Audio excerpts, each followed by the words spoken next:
Pandemics, lockdowns, war, climate crisis. The list goes on. Modern life certainly can be overwhelming, and sometimes it can seem like it's a never-ending struggle just to get through each day. You may sometimes find yourself reminiscing for the simpler times when life wasn't so hectic, and daydreaming of the good times growing up when you didn't have a care in the world. So just how bad is it? Is life really getting harder and harder? Are we setting the next generation up for guaranteed failure? The big question being asked, is the quality of life for the average person getting better, or is it actually getting worse? Let's find out. To start, we need to qualify what quality of life means. To most people, if you ask them what quality of life means to them, they will answer with something like, well, it means how happy I am with my life. We now need to investigate what makes someone happy with their life. Most people would agree that the old saying of being healthy, wealthy, and wise is a prerequisite for a happy life. So let's concentrate on those three factors. Let's take a look at health first. Both physical and mental health can have a serious impact on a person's quality of life. Nobody likes being sick, unhealthy, or incapacitated. Being able to maintain a decent level of health relies on many factors, including access to good quality food and water, shelter, and if you do happen to get sick, having access to decent health care. A population with poor health and limited health services will correspond with a high mortality rate, so we can use the death rate to indicate the overall health and prosperity of a country. This chart from the World Health Organization shows the numbers of deaths for all causes per 100,000 people, standardized by age. For the United States, it shows a year-on-year decrease since the 1950s, except for 2019 to 2020, which corresponds with the start of the COVID pandemic and the associated deaths from it. For China, we can see a similar decrease in mortality rates. However, since the data stops at 2017, we don't see the expected increase that would likely have occurred from COVID. If we look at Japan, we see a dramatic decrease in mortality since the 1950s. Brazil has had a more moderate decline, and the Russians, while having a rough start, has seen a decrease since the early 2000s. Another good indicator of a country's level of health care is infant mortality rates. Let's compare these countries. United States, India, China, Russia, Indonesia, and Brazil. As we can see, all countries have a decreased rate of infant mortality. Most are also noticing a plateauing effect, likely due to advancements in postnatal care reaching a point of diminishing returns. The general health and level of health care seems to be improving year on year for the majority of people. Overall, we can see a pattern of increased health outcomes in all of the countries we have looked at. The next area to look at is wealth. So let's look at the figures. Has the personal wealth of individuals been rising or falling over the last few decades? We can take a look at this chart from macrotrends.net. Here it clearly shows an increase in wealth almost every year since the 1960s.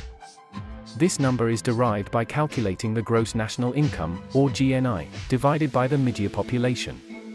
This is an averaged income, which can be skewed by the top percentile earners.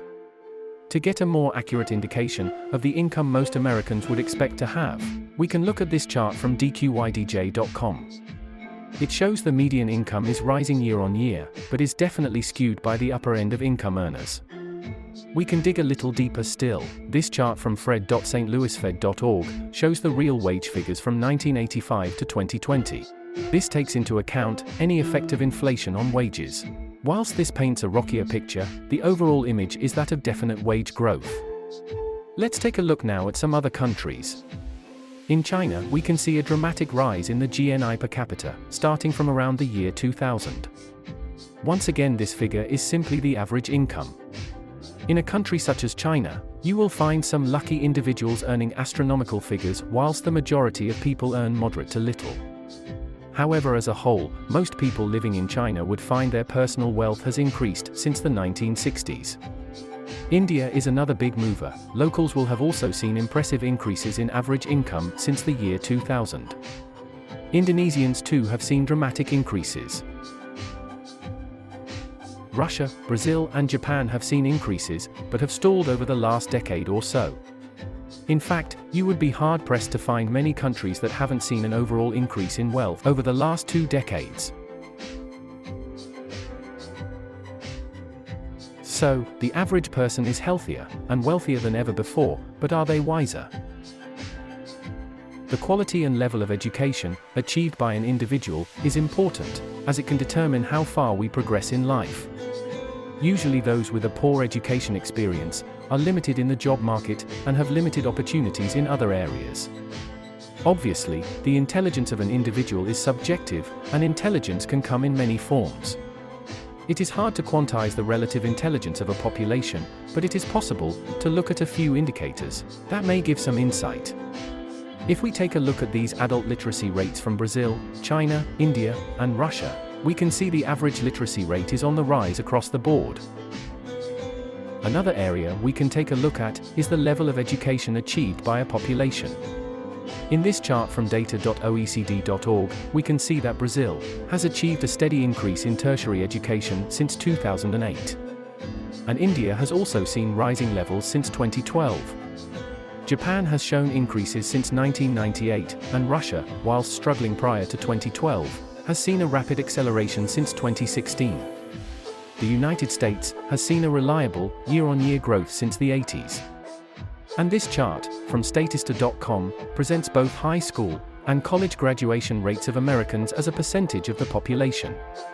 It clearly shows a dramatic increase of high school graduates, rising from 40% in the 1960s to 90% in 2020.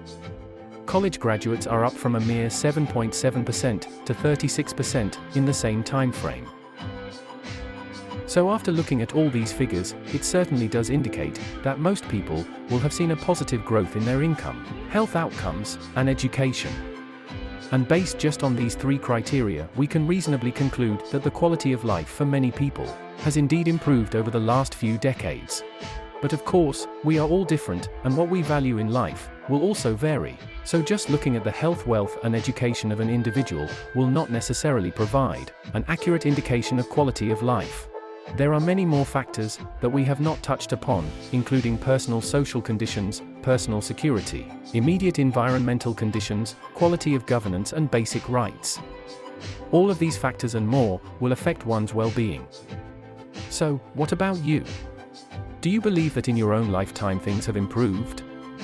Are you optimistic when thinking about your future, or your children's future? Or do you think we are moving in the wrong direction? As a society, are we headed for a better or worse future? Leave a comment below. What is the biggest factor that you feel impacts your own quality of life?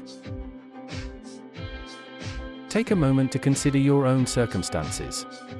Do you feel that your overall health is better than your parents' or grandparents'?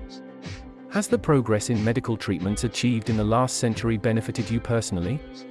Have you been able to achieve a higher level of education and earn more than previous generations? If you answered yes to these questions, then how do you feel about your life so far? Do you feel fulfilled and satisfied, or do you sense that life hasn't been as fulfilling as you anticipated? Despite knowing that you enjoy better health, greater wealth, and higher education compared to the previous generation. Please consider subscribing so you don't miss the next video. We will delve into the concept of happiness, exploring questions such as, what exactly is happiness? Is it even possible to attain true satisfaction? Or are we always striving for everlasting happiness, without ever truly achieving it? Until next time, we hope you enjoyed this video. Thank you again for watching.